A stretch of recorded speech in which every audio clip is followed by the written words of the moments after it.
Hey guys, it's Stephen Freeborn here from freeborntrainingsystems.com.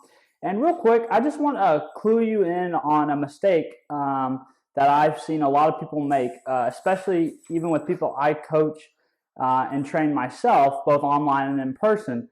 And this mistake is a pretty big one because it basically sets the foundation for successful behavior change, for long-term sustainable behavior change.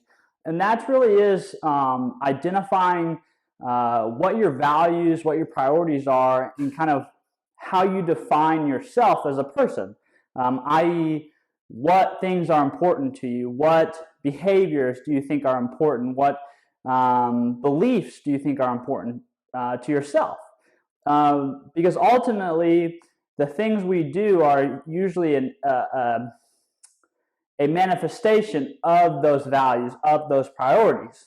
And the mistake I see is a lot of people are forcing themselves into behaviors that ultimately do not line up with their values and their beliefs. And the disconnect there is that they don't necessarily want to admit to themselves what their real beliefs and what their real priorities are.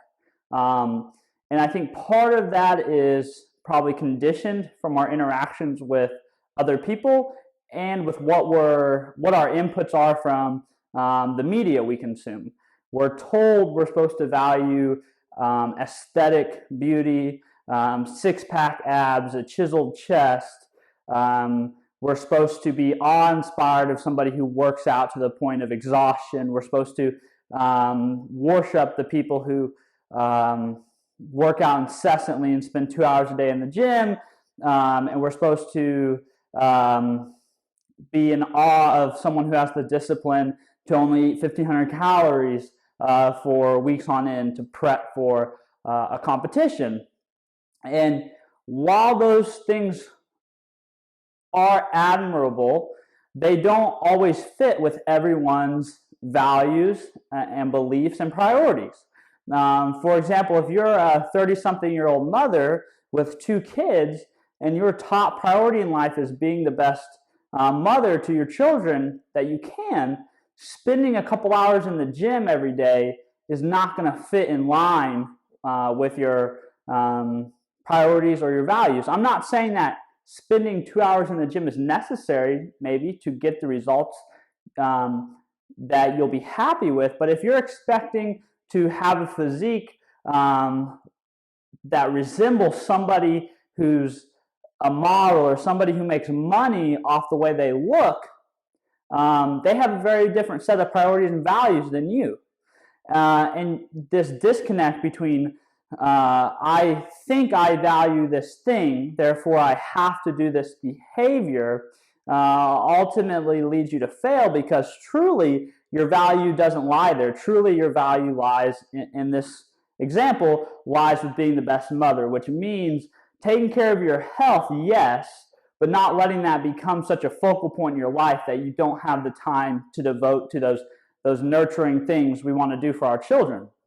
I hope that didn't get in the weeds for you, but I hope what I'm trying to say to you is, hopefully what you're picking up from what I'm trying to say to you is that you have to first set down, what are my beliefs, what are my values, what are my priorities? And then that will dictate, okay, how much time will I spend in the gym? What will I do when I'm in the gym? What can I expect from what I'm willing or able to do in the gym based on my values and my priorities and what I believe is important? I think if you start there, you're going to lay the foundation for sustainable, long-term behavior change, both consistent exercise and consistent eating patterns that are going to give you the results you want. And the beauty of priorities and values and beliefs is that they can change and they can evolve and they're fluid. So what your beliefs and values and priorities are now and how that dictates what you do on a daily basis, especially as it relates to your health, will evolve as you enter different stages of life, as you encounter different life events, as you have new and novel experiences. Those beliefs and those priorities and those values change, and therefore the behaviors that you can do sustainably and with joy and with purpose and with enjoyment change as well. So for someone like me, currently, my own personal situation, spending an hour or two in the gym after work is completely in line with my current values and my priorities and the demands on my life, and that's perfectly fine. As some of you may know, I have an impending child on the way in the summer.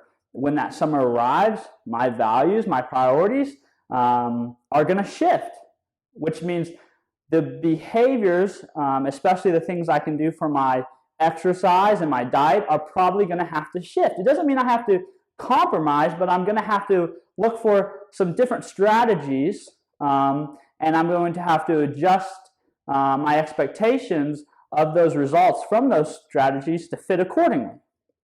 Does that mean I'm going to give up on all things related to that? No, it just means they change. They evolve with my life and the events in my life, and the same goes for you.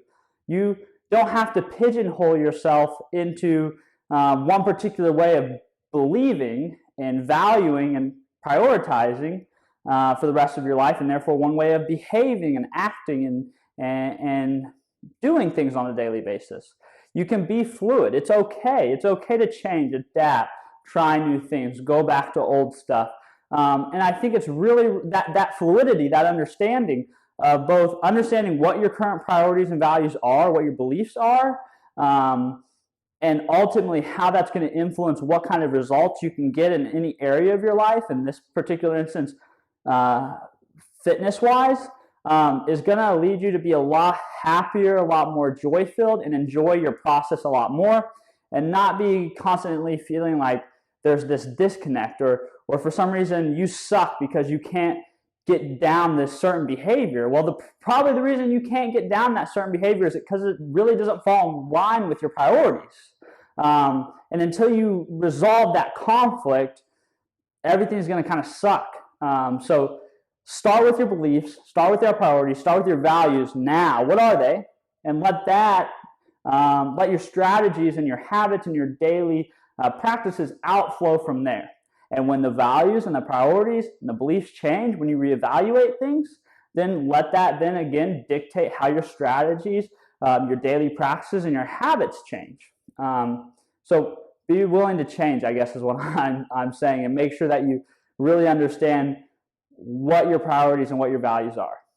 So I hope this helps.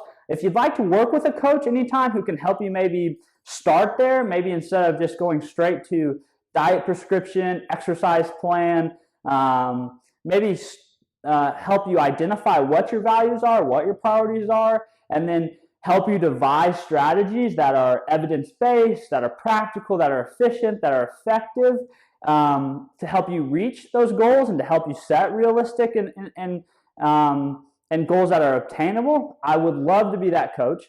I run a great program called The Process. So if you ever are interested in working with a coach that's going to start there with who you are as a person, what your identity is, what your values are, and then build a plan from that, hit me up, email me at sfreeborn7@gmail.com, or give me a call at 417-540-8870. I'd love to tell you more about the program and how to get started. If not, identify your priorities, identify your values, then devise your strategies, decide on daily practices and habits that fit, that align with those, and will ultimately be sustainable and give you the results that are realistic for your situation. Until then, I'll talk to you guys later. I hope you guys have a great rest of your week, have a great rest of your day, and keep kicking ass. Talk to you guys later. Bye.